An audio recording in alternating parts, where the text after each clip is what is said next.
How did the screening of Omar go at the United Nations on the 1st of May? I wasn't there, but I heard from Walid Zoaiter, my producer and main actor, one of the main actors, that it was stunning because people who saw it were like, they had needed 5 minutes to recover, which I felt like maybe I was too much, but no, they appreciated like a lot, and I felt like honored to screen my movie there. What was it you wanted to say with this very powerful story? Now, to be honest, when I started, I just want to have something that I do that I will be happy with. Because what I was doing 4 years before I wrote Omar, I was writing script that it wasn't really good. And I panicked, and I want to do my, sort saving project where I can save myself from the, from the dooming of big pictures projects where I couldn't do something good. And but at the end, when you write a script, you need indeed to explore something. And the thing I want to explore in the movie is that the paranoia, how trust is important in society. And I felt like, because of my own experience, when you lose trust, believe me, any aspect of life is becoming worthless, worthless. Nothing can be enjoyable if you lose trust. And I feel like if I want to say something in this movie, it's to say how trust is important in life. How different is the film politically from Paradise Now, which was a very strong political film? First of all, this is a less political movie because it's really about love, trust, friendship, and betray, more than about the politics. Secondly, I think the politics in Omar is more mature because in Paradise Now there was a discussion, a political discussion inside the movie about whether suicide action is good or bad. And in Omar there is no this political discussion. There is just this knowledge or this statement where when people are oppressed, you need to resist, and that's it. There is no discussion about it. And I think it's very mature because it's you don't use movies in order to debate politics. You use movies actually in order to sympathize with characters and go with their journey till the end. And this is why I feel Omar is more mature than Paradise Now. I'm very keen to get a reading from you about the function of cinema, how you see the function of cinema, and if you intend your films to feed into the whole debate about Israel and Palestine. In the past, I wanted the movies to contribute to the debate. Now I don't. I care less about it. I think what important is for cinema for me now is that you can create situation where any audience in the world can live with it and be disturbed by the moral, let's say, by the moral judgment you need to do, and to examine your own standards and your own values, and to understand the fear of others and the joy of others and the hope of others. I think movies now, I believe good movies will allows you to go in a journey that you can't do in real life. And it's not a place it can be a place for the political debate, but I feel like if you are really interested in politics, you should maybe read more than watch a movie. But can't harm if you will get, because if you do a good movie at the end, you will serve the politics of the land, because then you will see more and more you can understand more and more the background of that politics. I will give you a good example. I just saw a movie called Aida from Poland, and it's about how people, let's say, how they behave with their own history, how they behave with it. And it was amazing experience to go through this journey of Aida that I can't do it. I mean, in reality, you can't be this Polish Jewish nun.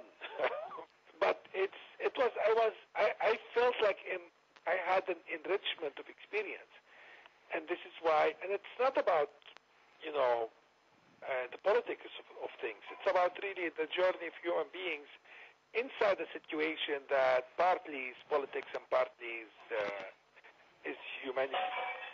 I'm very keen to know about how you now regard the historic developments that you are responsible for. Paradise Now was the first film to be nominated for a foreign film Oscar. Omar was the first film in history to be called a film from Palestine. How do these achievements resonate with you, given how you've said how you've moved sort of beyond the political sphere in your filmmaking? Believe me, if 20 years ago somebody will tell me, you will, like 20 years later, you will be twice nominated for an Oscar under the flag of Palestine, I will tell him, go. Like it's a science fiction, I think, but it becomes reality. It's funny, like 20 years ago, I would never think that this will happen. But it happens, and sometimes I feel like it's out of my hands. I have no control on it.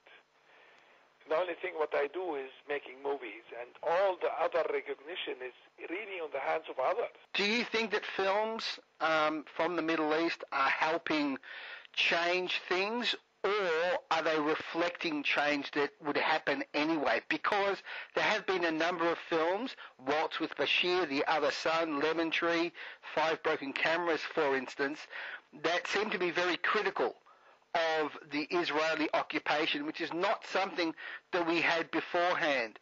So which way do you think is it going? Is it the films reflecting the change, or do the films have something to do with the change?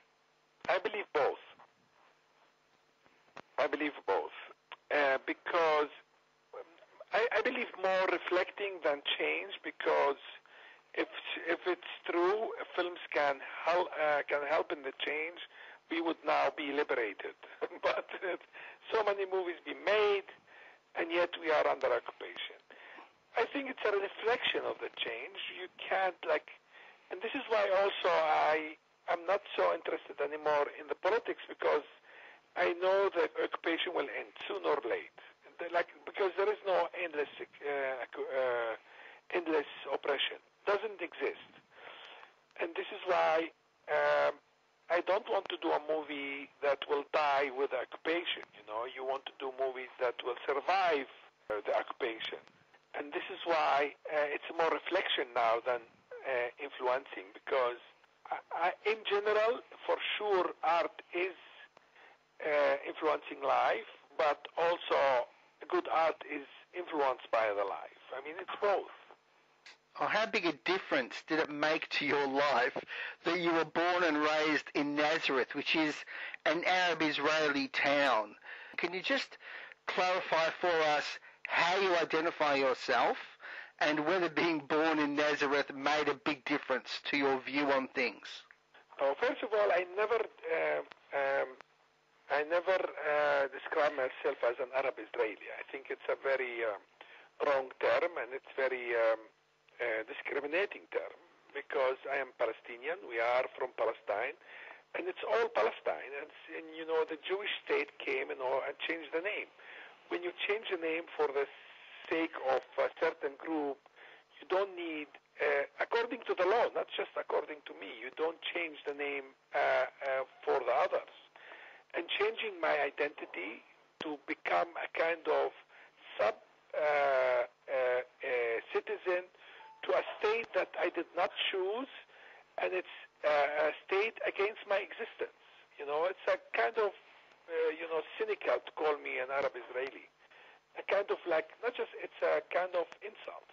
I am Palestinian, and I will always be Palestinian. This is fair, this is my definition.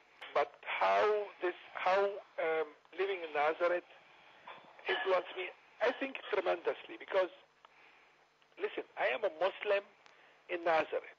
I came from, a middle-class family in a very poor environment. Most of the Palestinians are poor. I am a Palestinian inside the state of Israel. All these contradictions allows me to understand at least myself better. Maybe the world not, but at least myself. Which is, I'm very thankful to Nazareth because it gave me this opportunity to be Muslim in Nazareth, a Christian city, be, a kind of middle class in a poor environment, and also being a Palestinian inside, let's say, a state that don't recognize you. I think it's an enrichment at the end. Did you take any risks while making Omar? I understand that in previous occasions you've risked your crew while making a film. Anything like that happen with this movie, or was it a very safe production? No, this time we had zero problems from the authorities, from the Israeli authorities. And I think for a very simple reason. Every journalist in this world will ask me how was the shoot, because the previous one we had, a lot of troubles. And if they had gave me bad time, I need to tell bad stories about them. Now I have no bad stories about them. They are very happy, and I'm more than happy. I feel like I hope they will stay smart like this. You're a young man. Will you live to see a resolution to the conflict? Yes, I think I am very optimistic, by the way. I think Israel as it is now, which is exclusive for a certain race or religion, it's not from this time. It's just been held because of interest, political interest, economical interest, and because of power. And we learn in history all these interest and power, they are very unreliable elements to count on it.